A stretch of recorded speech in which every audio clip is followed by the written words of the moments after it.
This was your first boat trip. How was it for you? Pretty freaking sick.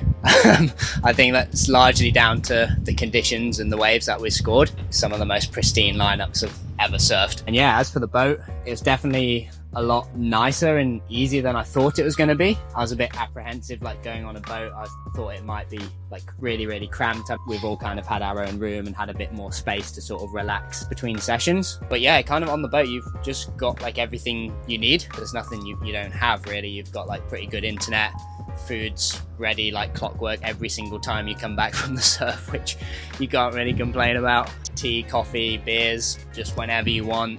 So yeah, it kind of like eliminates all the thought in like involving a surf trip. Like you're just surfing and yeah, getting coached and doing that really. That's what you come here to do. And then the crew is kind of taking care of everything else. So yeah, it just eliminates all thought and just lets you concentrate on surfing. And is there anything you weren't expecting or maybe exceeded your expectations? I think just that, like the comfort of it was, and I guess this massively depends on the boat, because I've definitely heard some horror stories of people being on like horrible boats where it's like the worst experience. But if you've got a nice boat, or at least just a really comfortable boat, that makes a huge difference. Another thing that I guess makes a massive difference as well is like how surf-minded the boat crew are, because our boat here, like they're pretty onto it with the waves. Like just whenever you want to go surfing, you can jump in the dinghy, they'll ferry you out to the break, and they're quite good at like navigating the reefs and the waves, whereas I guess other boats are more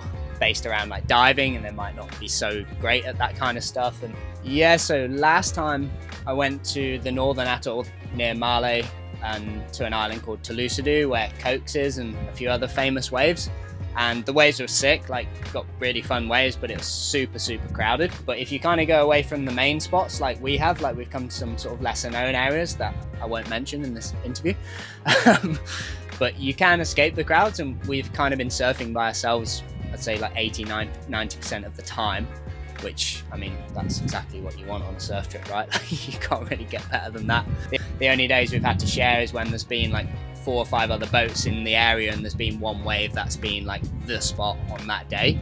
So those days have been a bit crowded, but all the boats in the area have got like a guide on them, so those guides all kind of like work together and communicate with each other as to when everyone's going to be surfing. So they kind of do it where, you know, one boat will go for the Dawny session and then the next boat might have a couple of hours after, and you can just kind of communicate like that so it flows a bit better. And that's a wicked thing as well about having a local guide Edam, who's been amazing on this trip.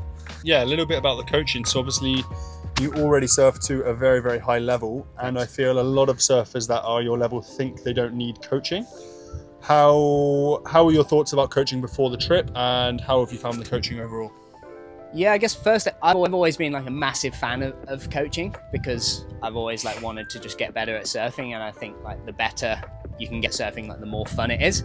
But I guess surfing's got that weird thing where it's like uncool to get coached, but I've just never thought that. Like I think as well though, when you've been surfing for a long time and you kind of start to plateau. So I feel like the last few months I've been surfing loads, but like kind of just stayed the same with my surfing, just gone through the motions of it and just been doing the same thing, like surfing okay when it all comes together, but never really like just sat down to like break everything down and go, oh, actually I could change this and then it'll make this turn way better, or I can just, you know, change my arm position as I go into a turn and like make the turn way more dynamic. So I haven't had that for so long, so that's what's been sick about this trip, because you guys giving me like a few little pointers. Doing like these kind of waves, like basically mechanical and really forgiving, allows you to practice those like real simple things just over and over and over again. And it's been sick to like have clips the whole time and, you know, watch it on the first day compared to whatever day we're on now, like day 9. And I feel like I've really improved my surfing. Like the turns are just a hell of a lot better. So yeah, I've been really stoked on that. Biggest takeaway, probably just making sure like my back foot is right against the kicker on most turns, because the difference from having your foot like, I guess, in the middle of the tail pad or the end of the tail pad to having it right on the kicker is insane. Also just like staying way lower to my board, which I thought I always did quite well, but when you look at the footage you just go, oh, I'm actually kind of standing like straight legged. So I've been making like a real conscious effort to sort of take off on the wave, and instead of sort of just going like that, like actually going like that, or like putting that knee down like that, and then sort of like going about doing turns. And so you joined a level 2 free trip this week. Obviously you're not a level 2-3 surfer, but this is how the dates worked out. Who would you say these trips are best suited for, in your opinion? Yeah, I think, well, based on the waves we've had, which has been really sick waves, basically at any level, sort of from that lower end intermediate to advanced surfers could come on this trip and get really fun waves and improve their surfing. It's probably not for the very, very lower end intermediates. I know the Maldives aren't like super powerful like the Ments or Fiji or Hawaii or places like that, but it's still reef break and it's still shallow and powerful.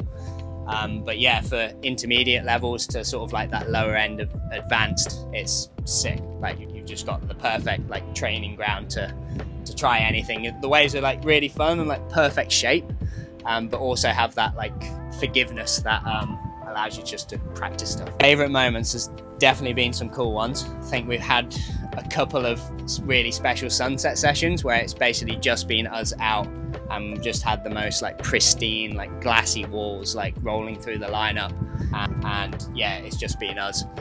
So they've been really special. I've actually got 2 more special moments that I'll mention. That's fine. The other one was we were all surfing together, everyone got out, and then I was just in this most pristine lineup, just all by myself for like a couple of hours.